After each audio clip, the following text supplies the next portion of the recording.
Kartik, and today I'm going to present work done by Shen and collaborators, which was published at iClear 2019. It was one of the two papers that won the Best Paper Award, and I'm happy to present this work, which is titled Ordered Neurons, Integrating Tree Structures into Recurrent Neural Networks. So before we get to the idea, I would first like to address the assumption they make, and this assumption or inductive bias is not so that your model can perform on one data set for one task so that it can get like a 2% improvement. This inductive bias is applicable on the entire data itself, right? So how the data occurs in the while its generation process. And since we are dealing with text here, the assumption applies to text. All right, so this is the assumption. Natural language is hierarchically structured. So when you see a sentence like this, even though we are reading it left to right, the processing which is happening is very much non-sequential. And to formalize this process, what NLP researchers popularly do is that they first tag it with something called parts of speech, right? So you have your determiner, adjective, noun, verb, phrase, and so on and so forth, which you may be familiar with. So we see a tree structure appearing. So the first constituent of this tree is a noun phrase, and you can see another noun phrase forming on the other end of the sentence. And as we go on, we see a preposition phrase, a verb phrase, and finally these two connecting to form the entire sentence. So this is the tree structure we want to model in our network. And if you have taken any compilers class or any NLP class, you would see that this is not that weird of an assumption. And many of the linguists and NLP researchers believe that this is the case of how language is generated and structured. All right. So before going again into the idea, we first see what do we currently have, and we will build upon that. So this is like the related work section.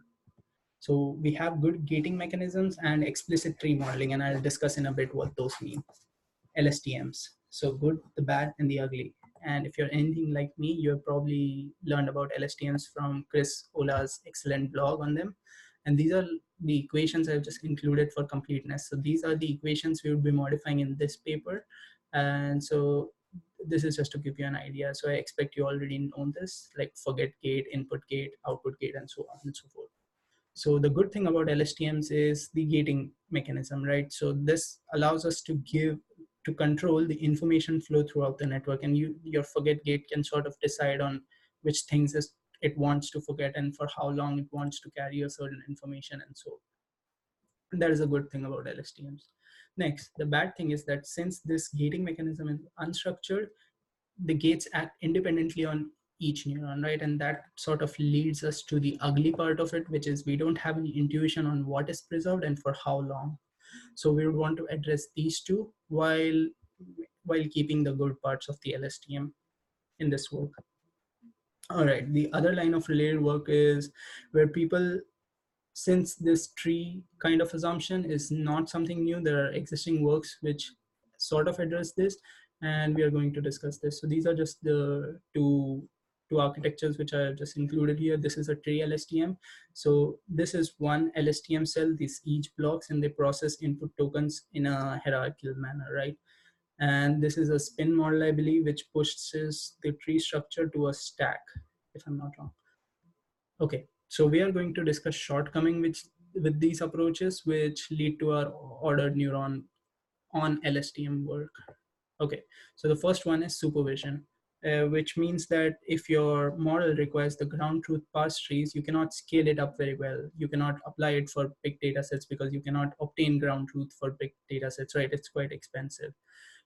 The other limitation would be if your model expects like a fixed number of members or up to a fixed number of members. So let's say if this tree is modeled in such a way that it can only handle up to 3 members, this is quite restrictive, right? Because if you in natural language, if you have a long sentence, probably that is not the case. Or again, as in the next point, predetermined depth, which one of the works, Clockwork RNN, which is referenced in this paper, it segments the hidden state into like a fixed number of chunks, right? So that fixed number sort of acts as the depth of the network, and having a fixed number as the depth is quite restrictive because again, our sentence length can vary.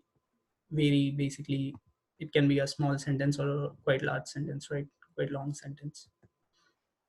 Okay. Next, we have hierarchical forgetting. So they say this is like the closest work to what they have done, and this uses hierarchical forgetting by means of dropout. So if you forget something, you forget part of it in the next time step, and so on and so forth. So this is the closest work to their idea. Okay, so that is what we have. Now, what do we want? We want, okay, we have seen in the previous work, we have seen that the tree mechanism is modeled explicitly, and each cell processes one token, right? So what if we could model the tree structure within the LSTM cell? And that leads to it being able to be achieved in an unsupervised way as well, right? Which is something we like. So you don't need ground truth trees, and you don't have any restrictions on like the depth of the network or the number of members it can have, right? So that is something we want. So to summarize this idea, what we want is we want trees but differentiable, so that we can train our entire network end to end. And this is directly from the paper. So this is, let's say, a constituency tree for your sentence, which consists of token x1, x2, and x3. So let's say this is a noun, verb, noun. These two form verb phrase. This is a noun phrase, and this finally forms the sentence. So to view this in a block diagram, we can see that, let's say here, this sentence encompasses everything, right? So it is something which spans through the entire sentence because it is the sentence itself. Next, you have verb phrase, which spans over these two elements, which are children of verb phrase basically. So this is like an alternate view of that block view. And next we move on to cell state view of this. So let's say if you're processing the current token, which is x1 in this case, these this is what your cell state should have. And let's say when you move on to x2, this is what your cell state should be, and so on and so forth, right? So this is what we want to model in our network. And this partially light gray color means a partial update, while a dark gray color here means a complete update. So we'll see how they achieve that and how this entire thing is modeled within an LSTM's cell state. Okay, so this is their idea. They want to control the update by ordering the output neurons at the gate. So let's say, so okay, so the output of your gate is not restricted in any way. It can have any value, and it has no ordering basically, right? So first they apply softmax so that the entire thing sums up to 1, and ideally you have just one peak value. And next they do a cumulative sum so that this becomes a monotonically increasing function, with its highest value being 1, right? Because everything sums up to 1. So this is literally their new activation function, cumulative sum, uh, applied on top of softmax. So that is qmax. This is their function. So we'd first like to get an idea on how this looks like. How does this transform the output of any gate? So let's say this is the output of your current time steps forget gate. So this is just one time step, and this is the output of, let's say, your forget gate, right? So this is index 0, and this is index n-1 for an n neuron output. The softmax would ideally make this thing close to 1 and everything close to 0. So this is an idealized version. This is like an argmax, but softmax is like a soft approximation of it. So this argument holds. And then if you apply the cumulative sum on top of it, you go from the bottom to top, and you can see up until here, the sum is 0. Here the sum becomes 1, and all the other neurons that follow it becomes 1 as well, right? So let's say if this is your forget gate, a value of 0, when it is element wise multiplied, this means that those parts will be forgotten, while these parts will be completely or near completely kept as it is. So this is how they are sort of segmenting an unstructured gate into something which they want their tree structure to be able to model. And this split, it is quite important, as we'll see later on. The split, how do we obtain it, we'll see later on, but let's just call it the index for the forget gate dft, right, for teeth time step, and you will have the split at each time step. Okay, all right. So now this slide, I guess, is the most important in terms of understanding their idea. And sort of as a legend, you can see here that the functions or the equations which are labeled as blue are unchanged from the standard LSTM. The green ones are added, and the red ones are deleted from the standard LSTM model. Okay, So first we have our forget gate, which is same as before. There's no change there. We have our input gate, again same as before, and output gate, no change there. This is the internal cell state C hat. And next we have our F tilde, which is the Qmax function we talked about. So this thing, let's say if it takes an output like this, it'll again make these close to 0, and from this point it'll make everything close to 1, right? So this is again an idealized version, but you get the idea. And for input gate, they do 1 minus cumulative max. So this is index 0 and this is the index n minus 1, and this sort of looks like a reverse of that, does nothing else. So the reason they do reverse is that input gate controls the writing part in an LSTM, while this controls the forgetting part of an LSTM.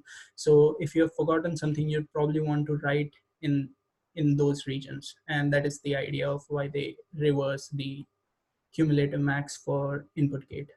Okay. Now, they didn't stop here, and they have included a bunch of other gates or operations as well. We will see the importance of those, and this is the omega gate. So it basically captures the overlap between these two gates. As you can see here, this is like an element-wise multiplication. So this overlap means partial update. So even if your constituent has not changed, you probably want to partially update it because everything below it has changed, right? So this adding these functions gives us the flexibility of partial update. Okay, so this is omega t. Next, using ft, which is what standard LSTM gives us, and a combination of this omega and f tilde gives us this f hat, which is like the updated gate. So all they have done here is, and you can look at the examples to sort of make sense, all they have done here is, in the region of overlap, you are carry forwarding the information from the standard gate, right? So if you're able to see here, these are completely dark based on from this F tilde. These are completely white again based on this F tilde. But on the region of overlap, you have information carried on from here. So this is not white, this is a light grayish color, if you can see.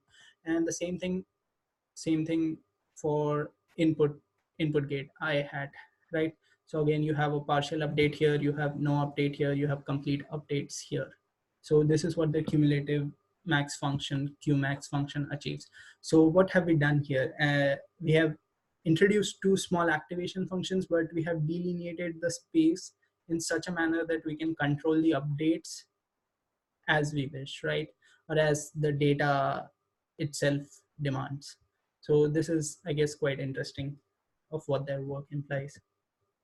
Next, what they have removed is the previous cell state, which used to take f and I here, and they have replaced it with just f hat and I hat. So this f hat and I hat are what are being used, and everything else is like discarded. All right, because you use them to get to f hat and I hat. And finally, their hidden time step and based on the output state remains the same. So there's no change there. All right. Okay, so we have discussed the idea. Now, do the results agree with that? Like, is this thing performing as well as it should actually? And the answer is, many things in life is that it's complicated. So they have conducted experiments on 4 different tasks, and we are going to see each one of them. Okay, so the first one is language modeling, right? So you have, if you are familiar with that, you have seen previous words and you're trying to predict the next word. So this is like sort of what your keyboard does on your smartphone probably. So language modeling, they they have trained their model on the pen tree bank data set. They have used 3 layers, and these are just like specifications to give you an idea on how big their model is. So they have stacked 3 layers of those on LSTMs on top of each other. This is again a common practice which people do for normal LSTMs as well. They have used a hidden size of 1150, an embedding of 400, and a C of 10. So C is sort of like a compression factor. This is just to make their compute feasible, and this is not very critical to the idea itself. That's why I chose to skip it. And they've used dropout. And the metric is perplexity. So if you're not familiar with perplexity, it is sort of like the confusion of a model on how confused it is to select a particular word. And that is why the lower the perplexity, the better the model is, meaning it is more sure on what should the next word be, right? So these are standard LSTM models. They are quite huge, as you can see by the number of parameters, and these are the perplexity they have. These are a ton of other works. They're mostly all of them is like LSTM based. This is a neural architecture search, and yeah, these are pretty much LSTM based. You can see a huge parameter reduction here, and again the perplexity is lower, which means these models are performing language modeling better than these ones. Okay, and now we have on LSTM, which is 3-layer. The tied here means that they have weight tied the embedding with the softmax. So this is again a common technique which NLP researchers do for language modeling. Nothing new here. Okay, so on LSTM, it has about 25 million parameters, and it gives this validation and test perplexity. And this is one of the other works, which is it has like a fewer parameters and it has better perplexity, right? I mean, it performs language modeling better. So there, okay, the reason for this is that this model works on the softmax part, and that's why I guess they can do language modeling better. But again, this is not the state of the art in language modeling. Okay, so the next task, unsupervised constituency parsing. This is what they want us to focus on the most, because this is where the tree structure comes in. And since we have been going through extreme lengths to get that tree structure, this is, I guess, their more important, like the most important task, which we want to see how it performs on. Okay, so using this language modeling model, which means they have not changed the parameters. They like it's a trained model, a model trained on the language modeling task, right? So you obtain this splitting index for each time step, right? And you do that using the dimensions. So let's say in this case, there were 1150 neurons, so this would be 1150, and you see where basically the value goes up to 1, right? So since they are doing it cumulatively, you'll just find one split index, and this gives you the split index for that particular time step, and you do this for all the time steps, right? So after you have done this for all the time steps, you select the time step which has the highest index, meaning that has made the tree change the most, so to speak. So if you get an idea, if your index is higher, meaning there has been a big change in the sentence, and your most of your tree has been updated, right? So you do that for all the time step. You select one higher index, so that gives you one constituent, while the rest of it is again processed to give the next higher index, and so on and so forth. This is how your final tree is obtained. And a limitation, I guess, this is the author's one of the previous works. So this gives only binary trees, and I guess this is one of the limitations, while natural language probably does not just restrict itself to binary trees, right? But with this method we can only get binary trees. Okay, so as I said, you can repeat this process for all the time steps.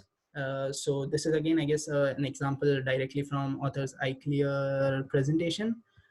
Okay, so let's go back. So let's say you have a sentence like this where she enjoys playing tennis, and these are the indices obtained for those. So you can see the highest index here, which means that the first split for your sentence, the first split would be this period, and then everything else. And then you do recursively, because over here you see that she is left alone, and you'll do this recursively. You get the idea. So this is the tree structure you would obtain based on these indices.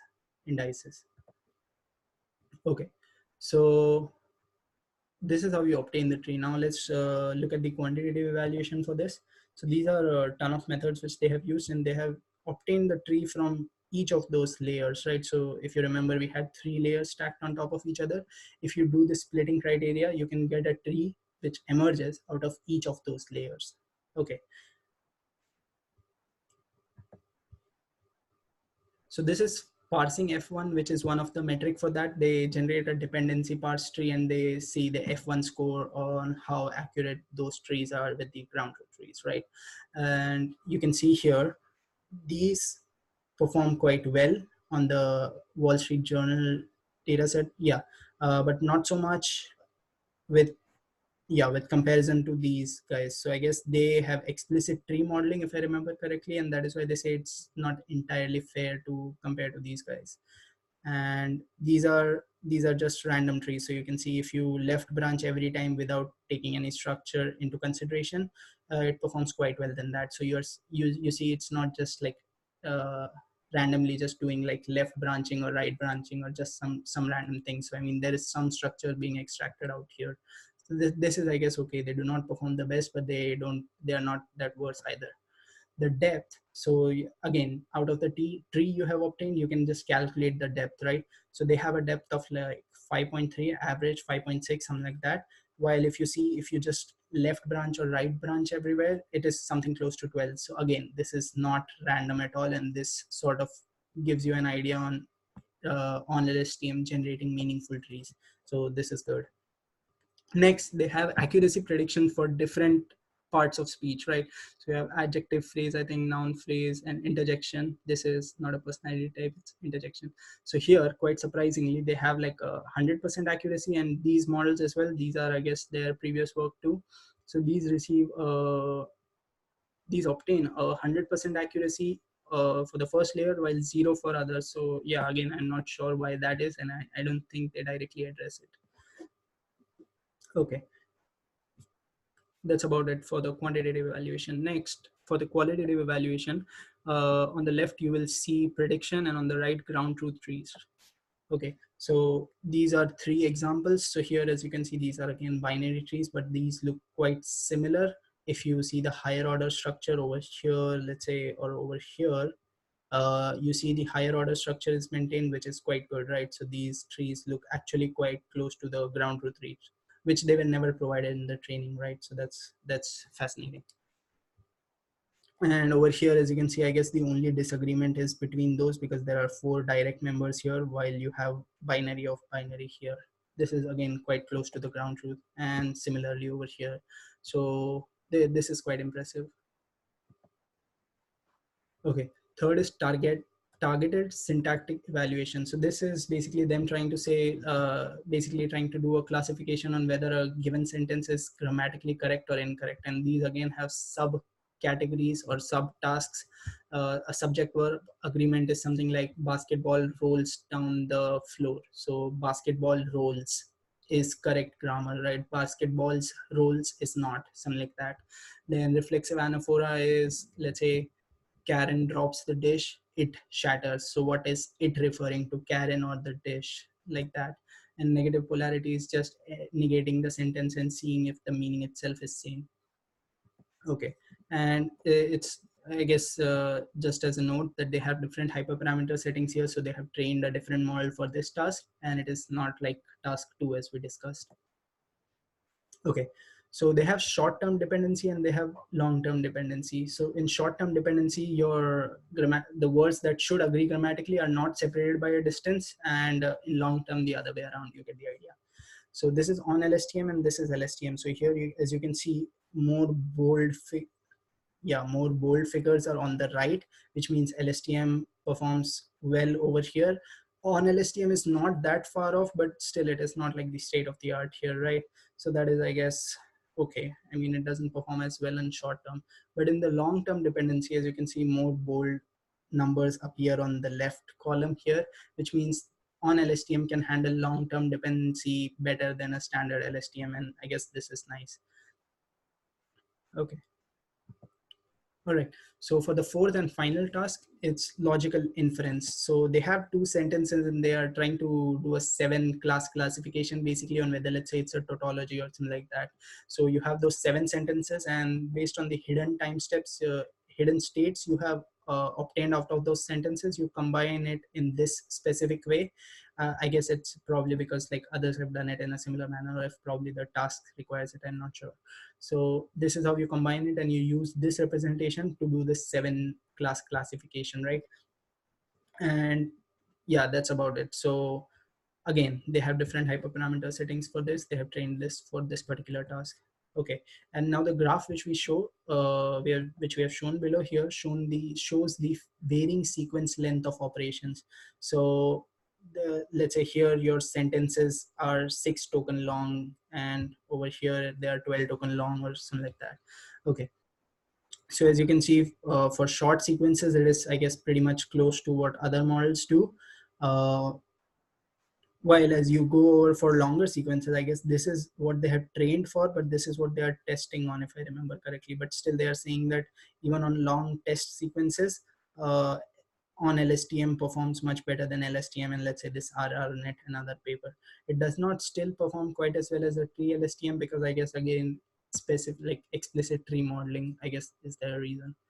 So this is their evaluation on logical inference, which brings us to an end on all the 4 tasks. Okay, so it performs kind of okay here and it performs well here on LSTM.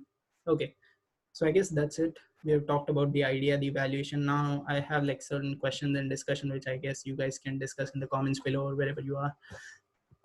So the first one is the justification for suboptimal performance of this 3-layer on LSTM. So they say that the middle layer is able to get the best trees, so to speak, the constituency trees, because it is not so much focused on the task. So the first layer is very close to input tokens and the last layer is very close to like output, whatever you want to get, right? So that is why the middle layer can learn higher representations and it is motivated to learn this actual tree structure, which I guess as far as I'm aware, it agrees with the transfer learning literature, but I would love to hear your thoughts on this.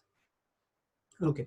The next thing is extension of this to convolutional recurrent blocks. So con LSTMs are like quite popularly used for, let's say, video kind of data, anything in the image domain, but which also occurs in a sequence. So I would really like to see an extension of this to convolutional recurrent blocks. I mean, it's not entirely clear to me how you would do it for, let's say, a kernel instead of just a single neuron.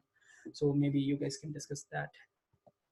And is it similar to soft structured dropout, or are those neurons more amenable to pruning? So if you have read of the lottery ticket hypothesis paper, are those neurons which are not that important in generating the tree structure, are they more amenable to pruning? These are like some sub questions I have.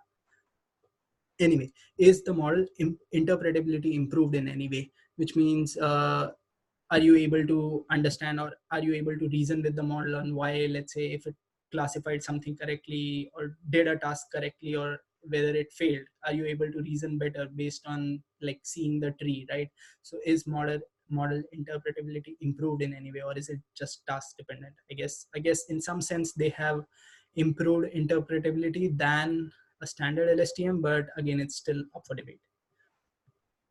Finally, uh, from this, what we have learned is that we can sort of model hierarchy that exists in the data in an unsupervised way. So what are other use cases of this? And again, since I do like research in computer vision, I would like directly like to see an application of this. So is the visual world compositional, or can it be?